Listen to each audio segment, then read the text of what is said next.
हम लोगों ने तो वो लड्डू खा लिया है, आज आप भी वो लड्डू खाएंगे। तो ये खट्टा होता है, मीठा होता है, तीखा होता है, क्या होता है वो आज आपको पता चलेगा आज से। इस चीज के लिए आपको बहुत बहुत बधाई। शादी की आपको बहुत बहुत बधाई। बाकी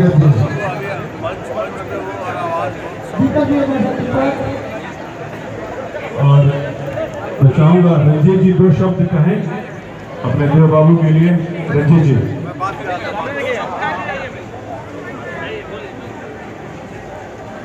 देव भाई को मेरे तरफ से मुबारकबाद।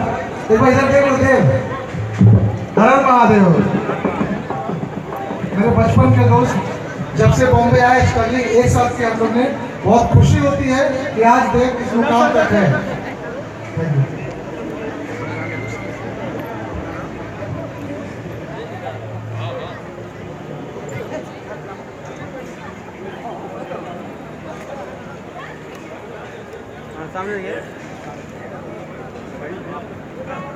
Hello hello.